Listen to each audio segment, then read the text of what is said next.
안녕하세요. 날마다 기막힌 정오의 박주영 목사입니다. 오늘도 주님의 말씀 안에서 승리하시는 우리 날마다 기막힌 정오 식구들 되시기를 주님의 이름으로 기도하겠습니다. 우리는 계속해서 Y처치, 왜 교회가 이 땅 가운데 소망일 수밖에 없는가, 이것을 우리가 함께 살펴보면서요, 이 땅 가운데 주님께서 세우신 교회가 다시금 회복되어져서 교회가 소망이 될 수 있기를 간절하게 기도하면서 이 말씀을 함께 나누고 있습니다. 주님께서 세우신 이 소아시아 7교회가 주님의 말씀 가운데 책망받기도 하고 또 칭찬받기도 하는데요, 우리가 이것을 잘 살펴보면서요, 주님께서 칭찬하시는 것은 우리가 계속해서 열심히 해나가고, 책망하시는 것은 우리가 고쳐나가면서 우리가 교회를 바르게 세워가야 되겠습니다. 저도 이 말씀을 준비하면서 저에게 깨닫는 것은 무엇이냐면, 주님께서 얼마나 교회를 사랑하시는가, 그리고 주님께서 교회를 얼마나 잘 알고 계시는가, 이것을 새롭게 깨닫게 되었습니다. 여러분, 좌우의 날성검과 같은 주님께서 교회를 바라보고 계신다고 한다면 오늘날의 교회가 주님 앞에 어떻게 진단받고 있는가, 이것을 우리가 한번 생각해 보았으면 좋겠습니다. 우리는 계속해서 소아시아 7교회를 함께 살펴보고 있습니다. 에베소 교회, 그리고 서모나 교회, 그리고 버가모 교회까지 우리가 세 교회를 살펴보고, 이어서 우리는 두아디라 교회에 대해서 함께 살펴보고 있습니다.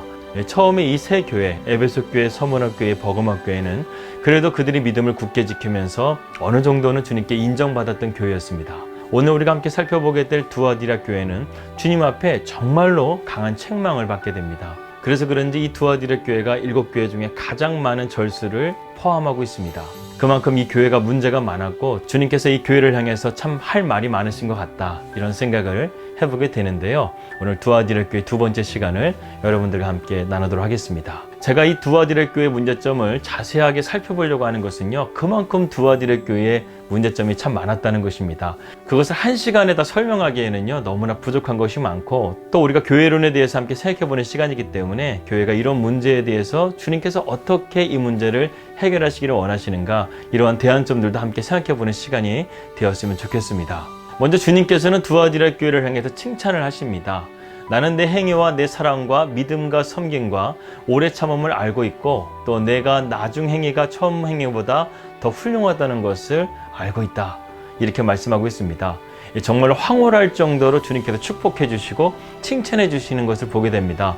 더군다나 에베소 교회가 처음 사랑을 잃어버렸다, 주님의 사랑에 대해서 책망받고 있는데, 이 두아디라 교회는 주님을 향한 사랑도 칭찬받고 있고, 그들의 행위도 칭찬받고 있고, 그들의 믿음의 섬김과 오래 참음으로 처음보다 나중에 그들의 행위가 더 훌륭하다고 주님께 칭찬받고 있는 것을 보게 됩니다.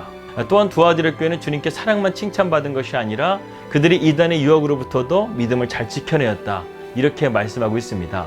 성도 간에 서로를 섬기고 또 핍박 속에서도 오래 참음으로 믿음을 잘 지켜내었던 이 두아디라 교회, 그리고 이들은 선한 행위들이 더욱더 깊어져 갔다고 주님께서 칭찬받고 있습니다. 여러분, 우리의 믿음이 처음보다 더 깊어지고 뜨거워졌다, 이것은요 참 쉽지 않은 일입니다. 그런데 이 두아디라 교회는 그것이 가능했다는 것입니다. 주님께서는 먼저 이 두아디라 교회를 책망하시기 전에 이 교회가 믿음으로서 잘 서갔던 것을 칭찬하시고 계십니다. 그리고 그 다음부터는 주님께서는 이 두아디라 교회에 책망할 것을 하나하나씩 이제 말씀하기 시작합니다. 그 첫 번째가 바로 여자 이세벨을 용납했다는 것입니다. 그러나 내가 책망할 일이 있노라. 자칭 선지자라 하는 여자 이세벨을 너희가 용납함이니 그가 내 종들을 가르쳐 꿰어 행음하게 하고 우상의 제물을 먹게 하는도다, 이렇게 말씀하고 있습니다. 그렇다고 한다면 이 주님께서 직접 언급하신 여자 이세벨은 과연 누구인가, 이것을 한번 오늘 생각해 보려고 합니다. 이 두아디라에 정말 이세벨이라는 여자가 과연 있었을까, 그리고 그 여자는 어떻게 교회를 어지럽혔다는 것인가, 이것을 한번 우리가 생각해 보려고 합니다. 주님께서 직접 언급하신 이세벨이라는 여인에 대해서 성경은 구체적으로 우리에게 말씀해 주지 않고 있습니다. 그리스도께서는 그녀를 이세벨이라고 일컬으셨지만 그것이 그녀의 실제 이름인지 아닌 것이는 분명하지가 않습니다. 그런데 이세벨이라는 이름은 우리에게 익히 알려져 있습니다. 바로 구약에 하나님께서 악한 왕이라고 말씀하신 바로 아합 왕의 부인이 바로 이세벨이었습니다. 그녀는 아합 왕의 아내로서요, 아주 포악한 성격의 소유자였습니다. 성경은 이세벨의 죽음을 섬뜩할 정도로 자세하게 묘사함으로써요, 하나님께서 그녀의 사악함에 대해서 얼마나 크게 분노하고 있으셨는지를 우리에게 말씀해주고 있습니다. 그런데 주님께서는 이 이세벨이라는 이름을 거론할 정도로 이 두아디라 교회에 큰 문제를 일으키는 인물로 보았다는 것입니다. 2장 20절의 말씀 보게 되면 그가 내 종을 가르쳐 꿰어 행음하게 하고 우상의 제물을 먹게 하였다. 이렇게 말씀하고 있는데요. 그녀는 신성모독적인 거짓 교훈으로 그리스도의 종들을 유혹하고 다시 이교주의로 돌아가게끔 그들을 꿰었다는 것입니다. 이 성경은 거짓 교사들이 하나님의 자녀들에게 이단적인 교훈을 가르치고 이 부도덕한 행위를 저지르게 만드는 것을 하나님께서 얼마나 죄로 여기시는지를 우리에게 보여주고 있는데요. 이 이세벨이라는 여인도 구체적으로 어떻게 교회를 거짓되게 하고 이들을 행음하게 했는지 그것에 대해서는 구체적으로 말해주고 있지 않지만 그 당시에 있었던 이단적인 사상이나 그들의 행습을 보게 되면 어렵지 않게 우리가 추측해 볼 수가 있습니다. 첫 번째는 그 당시에 유행하고 있었던 영주주의적인 사상입니다. 이 영주주의라는 것은요, 지식이라는 단어를 뜻하는 헬라어 그노시스에서 유래되었습니다. 이 영주주의는 초대교회를 괴롭혔던 대표적인 사상 중에 하나인데요. 이 영주주의자들의 주장에 의하면 물리적인 우주는 악하고 영적인 세계는 선하며 이러한 높은 차원의 영적인 지식을 깨달아야만 구원을 받을 수 있다고 그들은 설파하고 있었습니다. 그런 이원론적인 사상을 통해서 이 도덕적인 가치와 윤리적인 행위를 그들은 무시하면서요, 영적인 세계만 추구하게 되는 그러한 사상을 교회 안에 퍼뜨렸던 것이죠. 그래서 그러한 사상 가운데 물들어 버리게 되면요, 육신적으로 방탕한 삶을 살아도요, 전혀 문제가 되지 않는 거예요. 이러한 방종한 삶 때문에 그런지 영주주의는 하나의 종교로 발전하지는 못했지만 교회 역사 속에서 그림자와 같이 계속해서 교회를 괴롭히는 역할을 했던 것이 바로 영주주의 사상이었습니다. 또한 이러한 사상은 복음에 나쁜 영향을 미쳤는데요. 그들은 이러한 이원론적인 사상으로요, 인간의 육신의 몸을 입고 우리의 죄를 피값으로 사하해 주신 예수 그리스도의 그 복음의 진리를 값싸게 만들어 버렸습니다. 그들은 구원의 증거가 삶을 통해 나타나든 말든 상관없이요, 스스로 자신이 구원받았다고 생각하는 것이죠. 이러한 값싼 신앙주의를 신봉하는 사람들은요, 영주주의자들과 똑같은 잘못을 저지르는 것과 마찬가지입니다. 불행히도 그런 그릇된 구원의 확신으로 인해서 이 수많은 사람들이 지금 지옥을 향해 가고 있는 것입니다. 두 번째로 두아디라 교회의 이세벨이 가르친 교훈 중에 하나라고 추측할 수 있는 것은요, 바로 율법 폐기론입니다. 이 용어의 뜻은 율법을 어긴다라는 뜻을 가진 단어 헬라어 안티노모스에서 유래되었습니다. 이 율법 폐기론자들의 주장에 의하면 하나님의 율법이 그리스도인들에게는 적용되지 않는다, 이러한 주장을 설파했습니다. 그들은 하나님의 용서는 완전하다고 말하면서 곧 그분의 은혜로 과거와 현재의 죄는 물론 미래의 죄까지도 우리는 모두 용서받았다. 이것도 마찬가지로 영주주의와 같이 육신의 방종한 삶을 초래하게 만드는 그런 악한 사상이었던 거예요. 따라서 이 두아디라 교회에 문제가 되고 있는 이세벨이라는 여인이요, 아마도 이 두 가지 사상 중에 하나는 그 성도들에게 유혹하여서 그들에게 거짓된 가르침을 가르치지 않았나 하는 생각을 해보게 됩니다.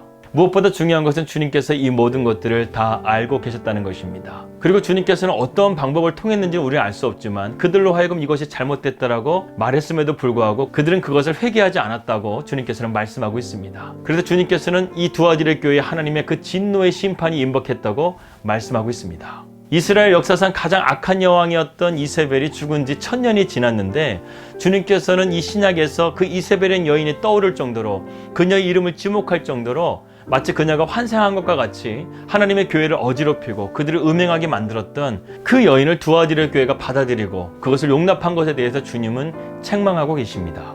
어떤 성경학자들은 그녀가 두아디라 그리스도인들을 부추겨서 인근에서 벌어지는 무역 길드들의 의식과 제사에 참석해가 했다, 이렇게 보기도 하는데요.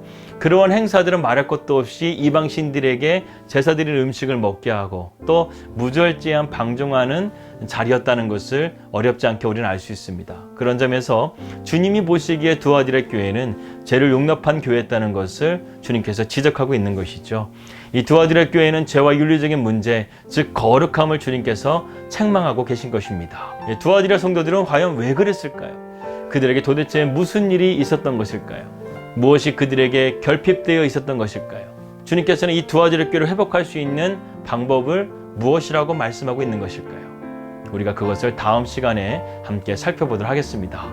기도하겠습니다. 하나님 아버지, 오늘 이 두아디라 교회가 이세벨과 같은 교회를 음란하게 만들고 거짓되게 가르치는 것을 용납함으로 말미암아 주님께 심판이 임박한 그런 가운데 놓여진 것을 보게 됩니다. 하나님, 오늘날의 교회를 돌아보게 됩니다. 우리의 교회는 과연 안전한 것입니까?